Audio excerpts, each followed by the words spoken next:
Baru saja mulai bekerja, Survei Indikator Politik merilis survei jika 85,3% rakyat percaya atas kepemimpinan Presiden Republik Indonesia Prabowo Subianto.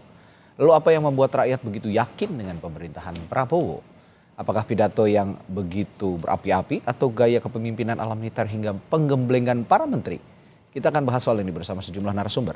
Ada Direktur Eksekutif Indikator Politik Burhanuddin Muhtadi, Wakil Ketua Umum Partai Gerindra Habibur Rahman, dan Analis Kebijakan Publik Agus Pambagio. Selamat pagi Bapak. Pagi. Baik, saya ke Mas Burhan dulu sebagai orang yang merilis survei ini. Mas Burhan, bahwa survei ini kan dilakukan sebenarnya sebelum Pak Prabowo dilantik ya. Presiden kita dilantik 20 Oktober pada 10 sampai 15. Artinya sebelum pelantikan ini memang banyak publik yang begitu percaya menurut analisis dari survei yang Anda lakukan, Mas Burhan. Ya, jadi kita membedakan konsep public confidence dengan approval rating. Kalau public confidence itu biasa kami tanyakan kepada presiden elect tetapi belum resmi dilantik. Jadi kita tanyakan pada waktu Pak SBY baru saja terpilih di pemilu 2004, 2009, tetapi belum dilantik secara resmi sebagai presiden tanggal 20. Demikian juga kita tanyakan pada waktu Pak Jokowi. Jadi setelah Pilpres 2014, kemudian setelah Pilpres 2019, tetapi sebelum beliau dilantik sebagai presiden, kita tanyakan seberapa yakin warga terhadap Pak Jokowi, Pak SBY maupun Pak Prabowo. Nah, datanya sebenarnya tidak mengejutkan. Kompas kan juga merilis ya hari Sabtu, surveinya Kompas 84%, kita 85%, bedanya di hari. Kompas dilakukan sebelum kami turun di lapangan tanggal 10 sampai tanggal 15 Oktober 2024. Nah, yang pola yang kita temukan karena kami punya data longitudinal, jadi kita bisa bandingkan pada masa-masa sebelumnya dibanding masa Pak Prabowo adalah tingkat public confidence Pak Prabowo lebih tinggi dibanding zaman Pak SBY maupun Pak Jokowi. Ya. Nah, pertanyaannya kenapa kan begitu? Kenapa masyarakat lebih confident terhadap Pak Prabowo ketimbang pertama kali misalnya Pak SBY menjadi presiden 2004 maupun pertama kali ketika Pak Jokowi menang pemilu presiden 2014. Nah, salah satu penjelasannya yang kita temukan terutama pada masa Pak Jokowi itu polarisasi masih sangat tinggi. Jadi ketika Pak Jokowi unggul, itu hanya sedikit pendukung Pak Prabowo yang kalah, itu yang mau menerima Pak Jokowi sebagai presiden. Dan kemudian terjadi di 2019. Jadi rata-rata public confidence terhadap Pak Jokowi itu hanya 60%. 2 kali menang Pilpres, tetapi sebagian besar pendukung Pak Prabowo itu tidak yakin. Jadi ada efek partisan yang menjelaskan mengapa public confidence terhadap Pak Jokowi lebih rendah dibanding Pak Prabowo. Nah, kita punya 3 survei setelah Pak Prabowo menang Pilpres tanggal 14 Februari 2024 yang konsisten public confidence terhadap Pak Prabowo itu kisaran 83 sampai 85%. Bulan Juli, bulan September, dan bulan Oktober. Nah, kenapa begitu? Penjelasannya karena Pak Prabowo menang 2024 itu bukan hanya mengandalkan basis suaranya yang lama, karena Pak Prabowo 2 kali nyalon presiden, meskipun belum beruntung, ya, tetapi di 2024 dia juga menggunakan kotel efek Pak Jokowi, dan Pak Jokowi secara aktif turut membantu kan pemenangan Pak Prabowo, dan itu yang menjelaskan mengapa terjadi koalisi basis pendukung Pak Prabowo dan Pak Jokowi yang menyebabkan confidence terhadap Pak Prabowo jauh lebih tinggi dibanding public confidence terhadap sebelumnya. Nah, singkat kata Radi, kalau ini bisa jadi pisau bermata dua sebenarnya. Satu sisi ini modal politik yang tinggi kepada Pak Prabowo, sangat tinggi bahkan. Tapi di sisi lain itu juga bisa menyebabkan bahaya yang tidak terduga. Jadi yang dihadapi Pak Prabowo sekarang itu bukan karena ekspektasi rendah, tetapi karena ekspektasi terlalu tinggi. Kalau ekspektasi terlalu tinggi, misalnya ya, publik berharap Pak Prabowo mencapai 10 capaian. Tetapi kalau misalnya ada kenaikan 7, itu masih dianggap kurang. Karena kan ekspektasinya 10. Ya, Lain kalau misalnya ekspektasinya rendah, misalnya hanya dapat misalnya ya diminta untuk dapat 2 dari 10.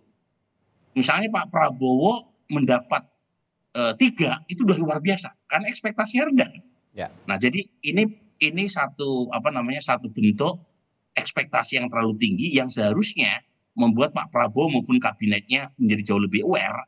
Hmm. Sebab kalau tidak, ekspektasi itu bisa berubah pada kekecewaan yang mendalam. Oke, ekspektasi bisa berubah pada yang tinggi tadi bisa berubah pada kekecewaan yang mendalam. Artinya resistensi publik juga jika memang Pak Prabowo tidak bisa mewujudkan ekspektasi publik itu tadi, ini akan tinggi resistensi publiknya. Kurang lebih begitu, Mas Burhan kira-kira. Jadi dan jangan lupa Pak Prabowo beda dengan presiden-presiden sebelumnya karena kekuatan politik formal maupun kekuatan publiknya besar sekali tadi. Oke, 2004 Pak SBY itu menang hanya dengan 3 partai, yaitu Demokrat, PKPI, dan PBB. Hanya ya. 10% kekuatan di parlemen.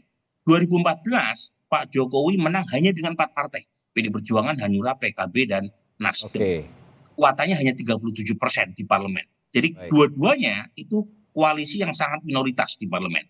2024 Pak Prabowo menang dengan kekuatan signifikan di parlemen plus tambahan dari 3 partai koalisi perubahan.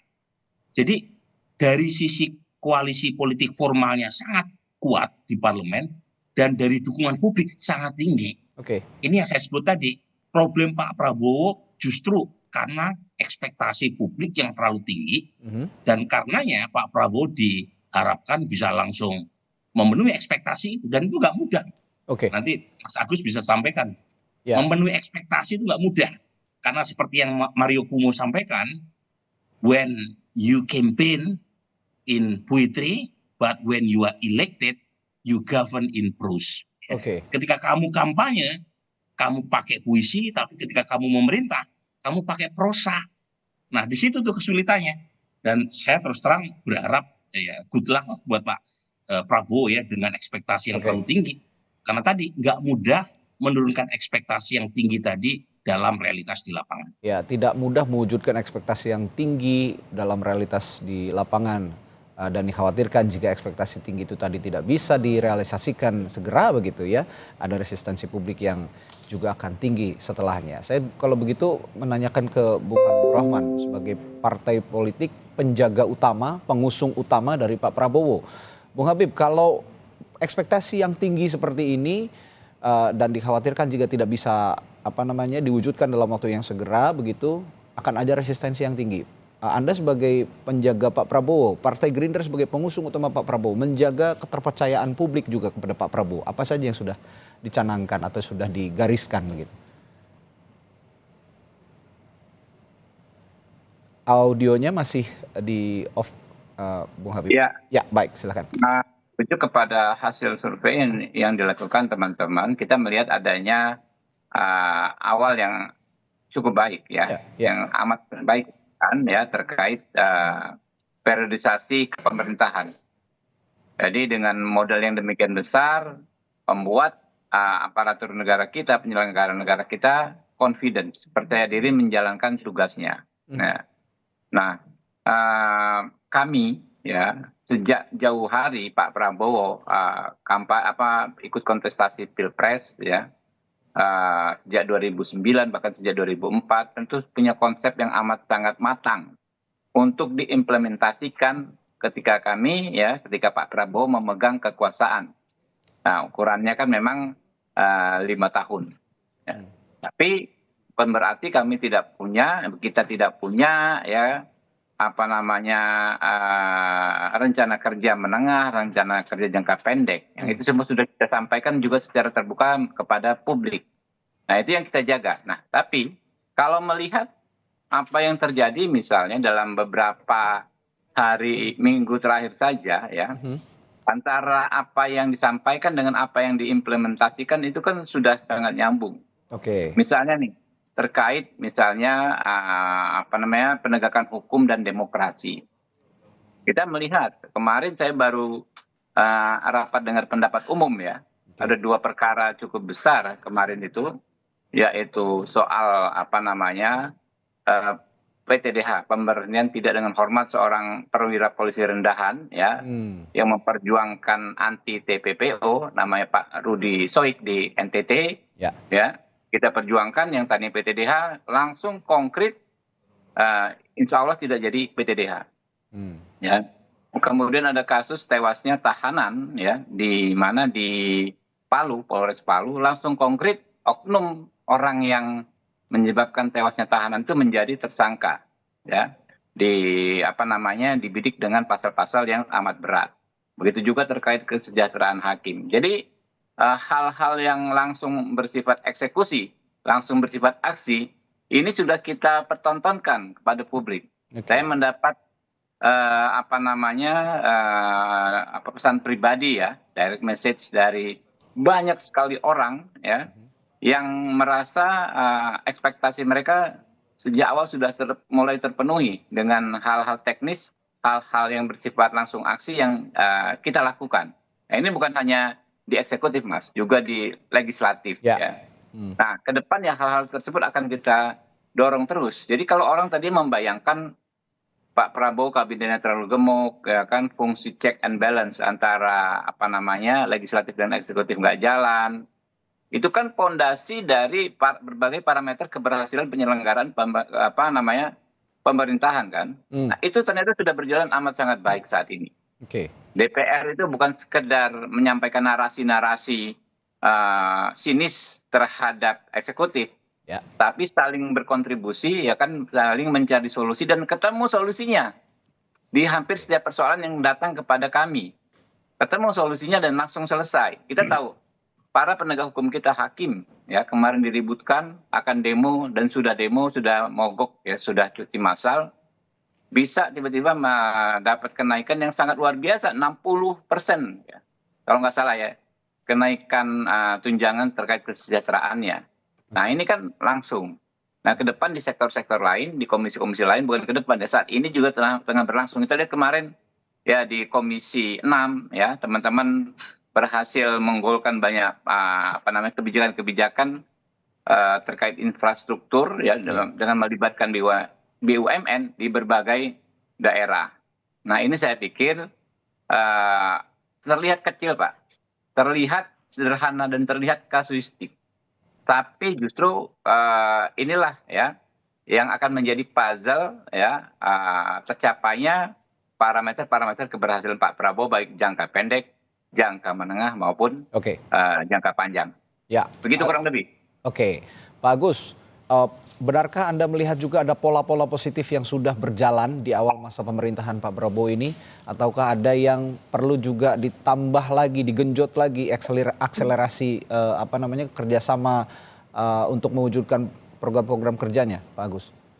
Ya, tentu ada, ya, dan ekspektasi masyarakat juga besar pada Pak Prabowo. Tapi yang perlu diingat, harus hati-hati dalam melaksanakan kebijakan itu, jangan menerabas peraturan perundang-undangan yang ada. Itu Bung Habibur Rahman yang jagain itu harusnya di DPR. Ya. Karena pengalaman yang lalu kan banyak sekali peraturan ditabrak gitu, ya. Ketika dibuat peraturan baru, overlapping dia, tidak harmonis dengan peraturan lainnya. Nah, ini yang juga hati-hati.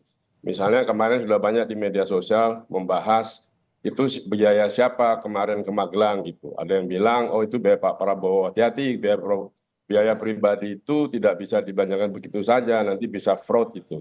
Jadi harus betul-betul diperhatikan berbagai kebijakan-kebijakan yang dalam tanda kutip agak populis itu supaya dijaga, supaya ekspektasi masyarakat itu tumbuh. Nah, janji-janji yang Pak Prabowo sampaikan juga perlu kita awasi bersama, misalnya soal makan gratis. Itu hati-hati karena itu sumber korupsinya besar sekali. Saya punya beberapa case di sekitar Jakarta saja yang masih kecil, itu seluruh Indonesia. Nah, hal itu jangan sampai menurunkan popularitas Pak Prabowo. Timnya harus hati-hati betul, diawasi betul, siapa yang dia korupsi ketahuan, habisi, itu saja. Karena kalau tidak dihabiskan, ya itu akan terus berulang, tidak ada efek jera. Kita tahu negara kita negara koruptor gitu, ya, jadi itu yang harus dibasmi, dan Pak Prabowo jangan tebang pilih karena mereka dulu mendukung Pak Prabowo di kampanye 2024. Itu saja. Oke, Saya kembali ke Mas Burhan. Mas Burhan, saya tertarik dengan efek keberlanjutan yang juga jadi faktor publik percaya di awal masa pemerintahannya Pak Prabowo ini. Continuity effect dari pemerintahan sebelumnya. Tapi saya pikir juga ada kebijakan-kebijakan strategis yang benar-benar pure merupakan idealisme seorang Prabowo Subianto. Bagaimana Anda melihat keberimbangan seorang Prabowo Subianto sebagai presiden saat ini dari continuity effect dengan idealisme yang dibawa saat ini? Apakah porsinya perlu ada continuity effect yang lebih besar atau idealismenya seorang Prabowo yang lebih besar? Begini ya, sebelum menjawab pertanyaan Radi tadi, dari data historis yang kita punya, memang siapapun presiden yang baru terpilih itu ada dengan istilah honeymoon period ya.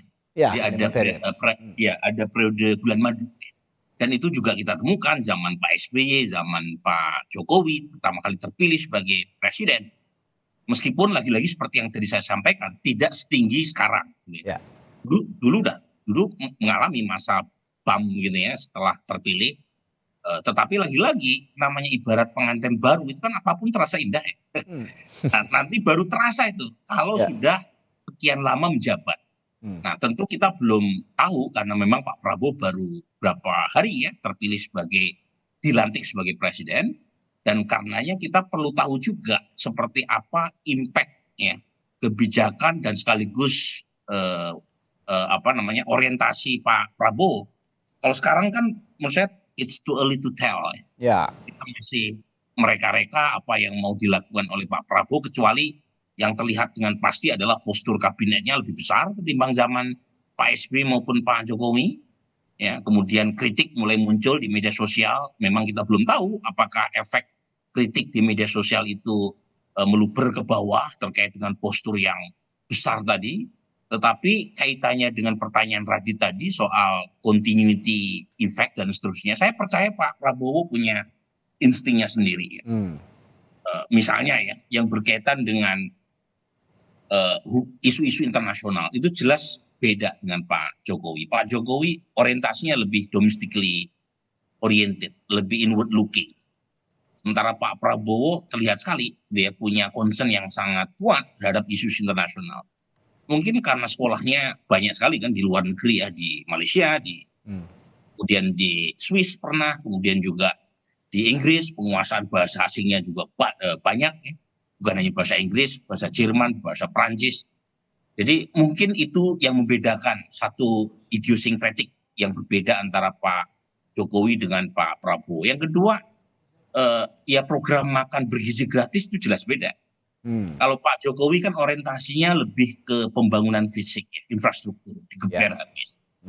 Sementara Pak Prabowo itu mulai memasukkan unsur human development. Misalnya soal peningkatan anggaran pendidikan, makan bergizi gratis, ya.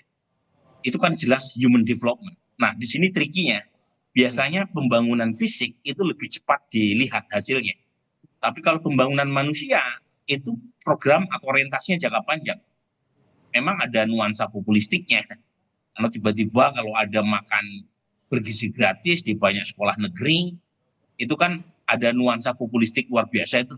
Tetapi efek pembangunan manusia, misalnya melalui makan bergizi gratis, mulai dari peningkatan gizi, pengurangan stunting, itu nggak bisa dirasakan setahun 2 tahun, Mas. Ya. Itu saya sebut tricky, karena politisi biasanya berpikir selain jangka panjang banyak juga karena faktor kalender pemilu. Nah ini yang menurut saya membedakan, meskipun tentu saja platformnya masih melanjutkan apa yang sudah dirintis oleh Pak Jokowi atau mungkin presiden-presiden sebelumnya, dan itu terlihat 17 dari 48 menteri Pak Prabowo itu orang lama gitu kan, menterinya zaman Pak Jokowi, dan lagi-lagi tak terelakkan karena koalisinya juga koalisi yang mengantarkan Pak Jokowi ya, dan sekaligus menjadi tulang punggung pemerintahan Pak Jokowi di pemerintahan sebelumnya. Tetapi lagi-lagi bukan berarti Pak Prabowo punya template atau copy paste 100% seperti yang sudah dilakukan oleh Pak Jokowi. Ada banyak inovasi, tetapi lagi-lagi inovasi itu masih terlalu dini untuk kita nilai sekarang, karena kita belum tahu juga realitasnya di lapangan, kemudian bagaimana proses prosa tadi. Karena puisi itu mudah untuk diucapkan, tetapi menurunkan dalam bentuk prosa itu ada komplikasi birokrasi, komplikasi anggaran, komplikasi politik yang saya kira tidak mudah buat presiden siapapun untuk bisa menanganinya. Oke. Genuine policy dari seorang Prabowo Subianto sepertinya akan lebih mendominasi kalau kata Mas Burhan begitu dibandingkan dengan continuity effect yang diharapkan juga akan muncul begitu dalam masa pemerintahan Prabowo Subianto. Tapi saya akan tanyakan nanti juga ke Bung Habibur Rahman sebagai partai politik pengusung utama pemerintahan kali ini, Partai Gerindra. Bagaimana Anda juga menyeimbangkan antara genuine policy-nya Pak Prabowo juga dengan efek keberlanjutannya yang harus dijaga karena memang itu masuk juga dalam janji politiknya Pak Prabowo pada saat kampanye Pilpres lalu. Saya akan tanyakan itu kepada Bung Habibur Rahman setelah jeda di Sapa Indonesia Pagi. Tetaplah bersama kami.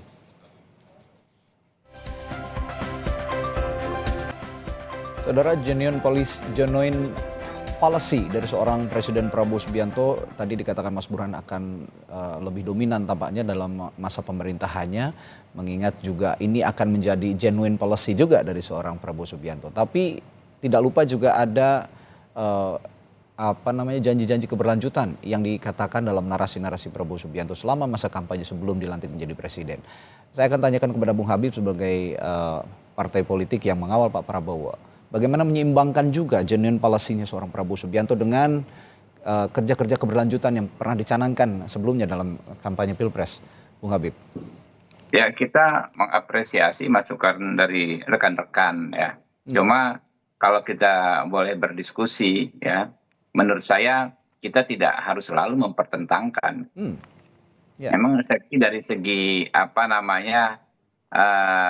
kalau ingin kita membuat diskusi hangat, kalau kita pertentangkan, ini genuinnya Pak Prabowo akan keluar, lalu akan bermasalah dengan komitmen keberlanjutan. Padahal kalau kita bicara hal yang terbaik untuk bangsa dan negara, itu tokoh-tokoh itu sudah lama menanggalkan egonya masing-masing.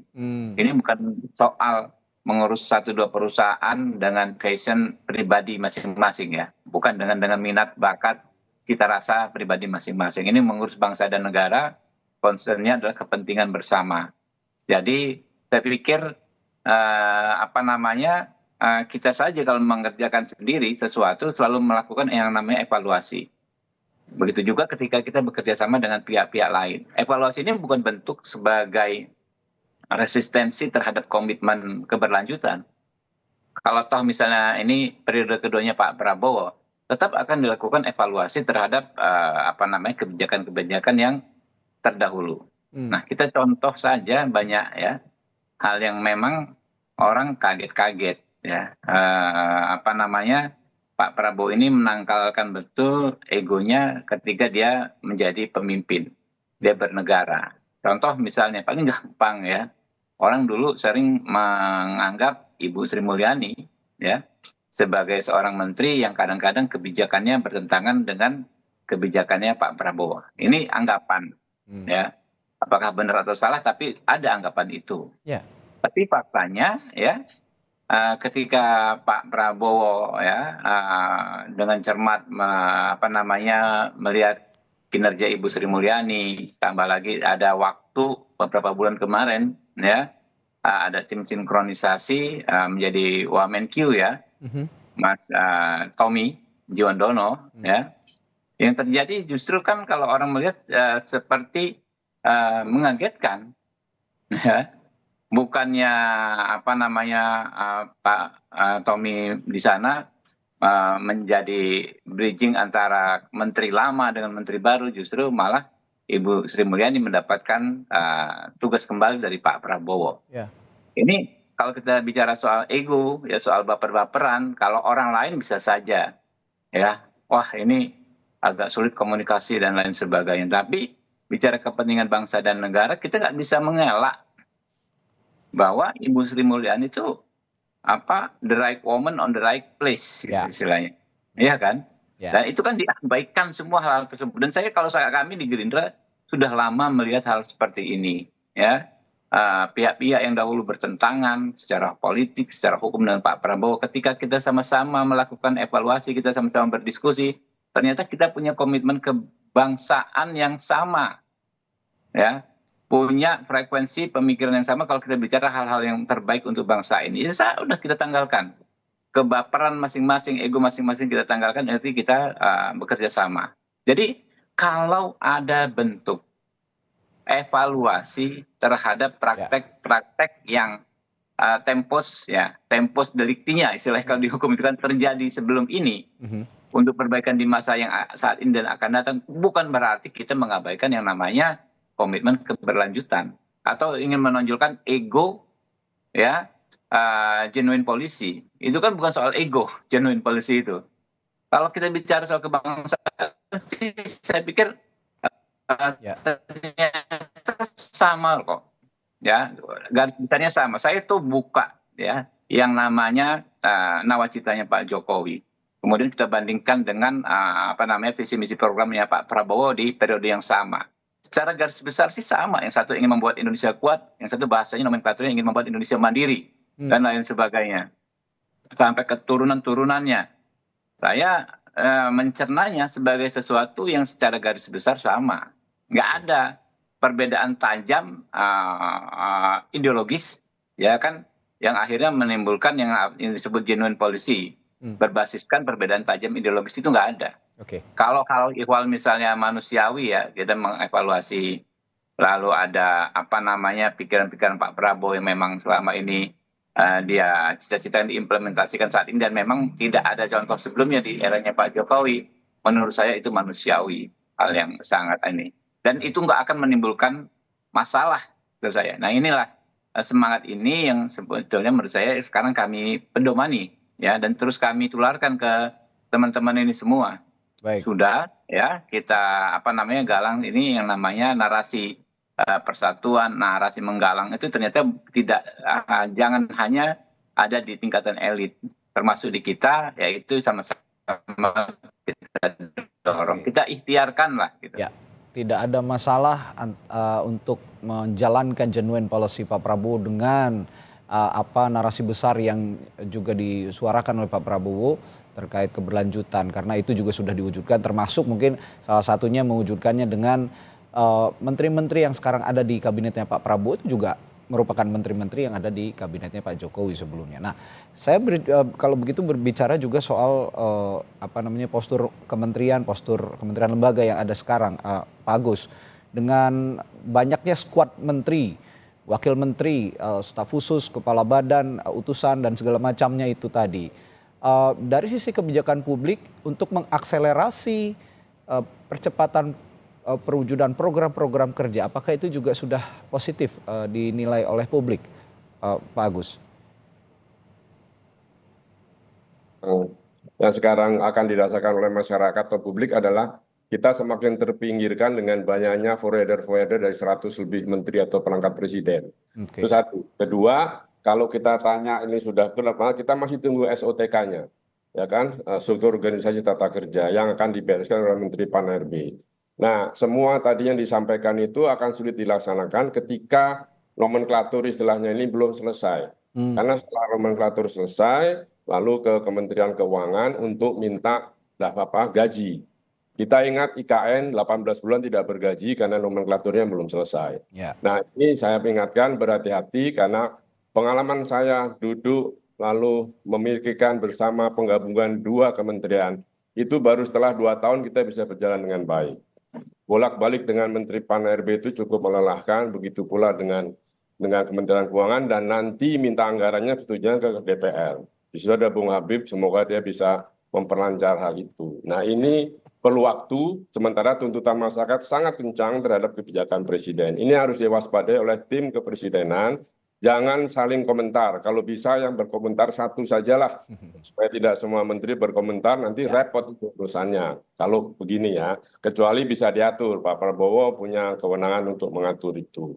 Ini yang harus hati-hati, yang kemarin sudah 2 menteri bikin pusing itu kan, ada yang satu minta duit gede banget, mau bikin universitas dan sebagainya buat apa, ya, kemudian ada ngundang buat kampanye istri pakai kop surat Garuda, itu kan hal-hal yang menurut saya nilainya sudah minus dan itu harus diperhitungkan untuk bisa diganti nanti daripada ngacaukan jalannya pemerintahan. Ya. Sekali lagi kebijakan jangan sampai tumpang tindih karena banyaknya kementerian maupun jajarannya sehingga untuk misalnya untuk BUMN dulu hanya Menteri BUMN sekarang ada di atasnya lagi gitu ya. Nah jadi ini yang perlu semuanya orang pandai. Jadi masing-masing pasti punya kekuatan sendiri-sendiri. Bagaimana cara membuat matriksnya supaya tidak saling berbenturan sehingga dalam menerapkan peraturan dan kebijakan juga tidak saling tumpang tindih. Ini pekerjaan sangat berat bagi Presiden Prabowo. Oke, pekerjaan sangat berat karena yang harus diselesaikan kalau menurut Pak Agus tadi nomenklaturnya dulu supaya juga implementasi program-program bisa berjalan dengan cepat gitu kira-kira ya Pak Agus ya. Nah, kalau begitu tadi juga sempat disinggung, saya ke Bung Habib dulu deh ini sebelum Mas Burhan. Ini sangat penting karena memerlukan kerjasama legislatif eksekutif begitu ya untuk membereskan masalah nomenklatur ini untuk program-program bisa terakselerasi dengan cepat. Sejauh ini dari sisi legislatif dulu, Bung Habib, ada kendalakah untuk mewujudkan dengan cepat nomenklatur-nomenklatur yang saat ini begitu banyak untuk dibereskan begitu mengingat dengan kementerian-kementerian yang begitu banyak juga, Bung Habib? Saya pikir prosesnya sudah berjalan sejak sebelum Pak Prabowo pelantikan Pak Prabowo kemarin. Ya, saya tahu Pak Dasko ya. Itu bolak-balik koordinasi dengan Menpan waktu itu ya Pak Azwar Anas ya merapikan ini semua ya soal-soal termasuk soal-soal nomenklatur ya penyusunan format-format yang baru.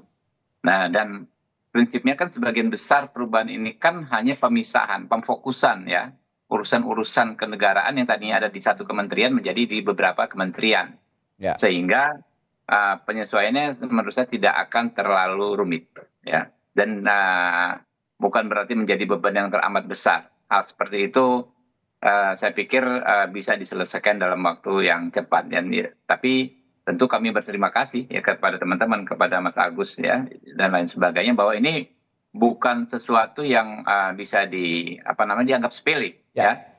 Kita ini kan bernegara nggak bisa substance over form, nggak bisa form over substance, dua-duanya kalau bernegara itu ya form ya substance ya kita rapiin semua gitu.